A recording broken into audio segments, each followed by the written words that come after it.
Assalamualaikum warahmatullahi wabarakatuh. Hai, apa kabar? Saya Nadia Ivana Agustin dengan NPM 211305324 dari kelas 3H Program Studi Pendidikan Guru Sekolah Dasar Fakultas Keguruan Ilmu dan Pendidikan Universitas Lampung Angkatan 2021. Pada video kali ini saya akan melakukan simulasi pembelajaran pada mata kuliah IPS SD, yang mana tugas ini merupakan tugas UAS pada semester 3 ini. Tujuan pembelajaran pada hari ini yaitu yang pertama, setelah mengetahui tentang ASEAN dan kehidupan sosial budaya, siswa mampu menyebutkan kehidupan sosial budaya dari dua negara ASEAN terkait kondisi geografisnya dengan benar. Kemudian, setelah berdiskusi, siswa mampu menulis laporan tentang perbedaan sosial budaya dari dua negara terkait kondisi geografisnya dengan benar. Assalamualaikum warahmatullahi wabarakatuh.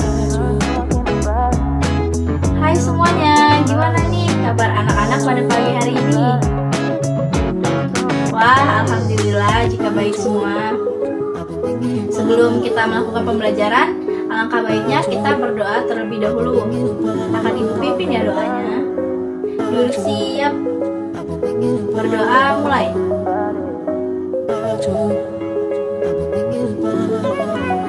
Berdoa selesai. Hari ini ada nggak teman-temannya yang nggak masuk? Coba dilihat temannya. Lihat teman sebangkunya depan dan belakang. Ada nggak yang nggak masuk hari ini?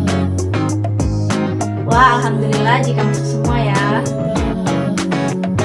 Anak-anak udah pada sarapan atau belum? Wah, ada yang sudah, ada yang belum ya.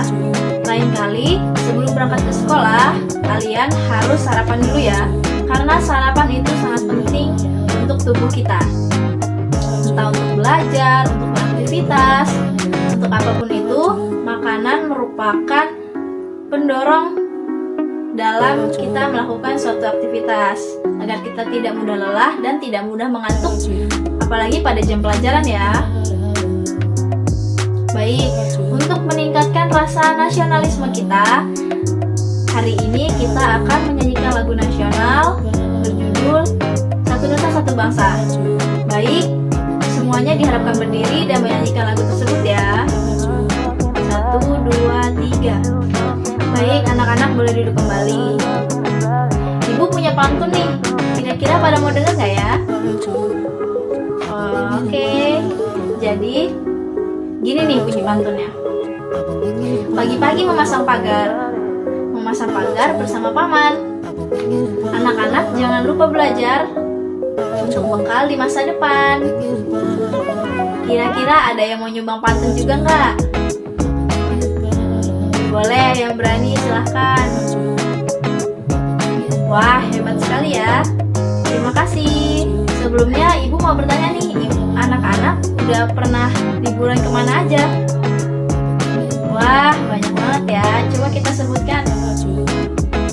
Ke Bali, ke Jakarta, ke Jogja, Bogor, Bandung.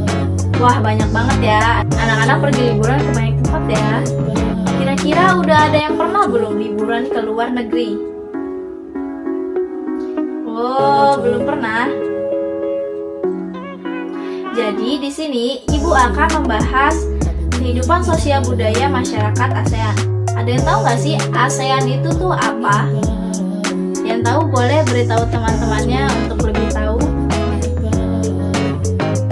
Ya benar, jadi ASEAN itu merupakan perhimpunan bangsa-bangsa Asia Tenggara, atau dalam bahasa Inggrisnya disebut Association of Southeast Asian Nation, di mana organisasi tersebut merupakan organisasi yang menghimpun kegiatan ekonomi khususnya negara di wilayah Asia Tenggara. Ada yang tahu nggak negara-negara yang terletak di Asia Tenggara dan masuk ke dalam ASEAN? Yang tahu boleh tuh disebutin. Ya, benar banget ya. Jadi di sini Ibu akan membahas mengenai kehidupan sosial budaya masyarakat ASEAN. Budaya masyarakat ASEAN yang pertama yaitu negara Brunei Darussalam. Kampung Ayer adalah desa terapung di Brunei Darussalam yang mana pada tahun 1400 Kampung Ayer sempat menjadi pusat pemerintahan. Saat ini banyak penduduk yang memiliki perahu pribadi yang disimpan di bawah rumah apung mereka. Budaya Brunei banyak dipengaruhi oleh ajaran Islam. Mayoritas penduduknya adalah orang Melayu. Kata Brunei berasal dari kata Nah Baru yang diucapkan oleh Awang Alak Blatar, penemu negara ini. Kata Darussalam berarti tempat yang damai atau rumah keamanan. Dalam percakapan, menunjuk dengan jari telunjuk dianggap kasar. Secara tradisional, orang Brunei tidak berjabat tangan dengan lawan jenis. Melepaskan sepatu adalah kebiasaan orang Brunei sebelum memasuki rumah orang lain. Negara kedua yang akan Ibu bahas yaitu negara Malaysia. Tahu nggak sih negara Malaysia itu yang mana? Wah, benar, pada nonton kartun Upin Ipin ya? Kartun Upin Ipin merupakan kartun yang berasal dari negeri jiran atau Malaysia. Malaysia memiliki patung Dewa Murungai. Di Malaysia merupakan patung yang berukuran 42,7 meter. Patung ini terletak di batu Kafes, gua yang merupakan salah satu kuil Hindu di luar India yang paling populer yang didedikasikan untuk Dewa Murunga. Malaysia memiliki kota yang bernama Georgetown yang terdaftar dalam UNESCO World Heritage. Kota ini terletak di Pulau Penang. Georgetown adalah kota yang memiliki ragam jenis budaya. Banyak gedung peninggalan masa Eropa dan bangunan bernuansa Melayu Tionghoa. 3 kaum utama di Malaysia adalah Melayu, Cina, dan juga India. Musik tradisionalnya banyak dipengaruhi oleh budaya Cina, Islam, India, dan Indonesia. Makanan khasnya adalah nasi lemak. Negara yang ketiga yaitu Filipina. Budaya Filipina merupakan hasil perpaduan antara budaya Barat dan juga Timur. Kehidupan budayanya dipengaruhi oleh budaya Melayu, Cina, dan juga Spanyol. Bahasa Filipina adalah bahasa nasional dengan bahasa Inggris sebagai bahasa pengantar untuk urusan perdagangan ataupun pergaulan. Ada 8 dialek utama yang digunakan oleh masyarakat Filipina, yaitu yang pertama Tagalog, yang kedua Cebuano, yang ketiga Ilocos, yang keempat Hilirungan atau Ilongo. Kemudian terdapat Bicol, Waray, Pampango, dan juga Pangasinense. Po dan Opo adalah sebutan orang Filipina terhadap orang yang lebih tua. Mereka memanggilnya dengan menggunakan kata-kata seperti kuya, ate, mano, atau mana, yang menunjukkan rasa penghormatan. Dan kemudian terdapat jabat tangan adalah bentuk salam yang paling sering dijumpai di Filipina. Tarian tinikling merupakan tarian masyarakat Filipina. Tarian ini menceritakan tentang burung tinikling yang berjalan lompat menghindari perangkap bambu petani padi.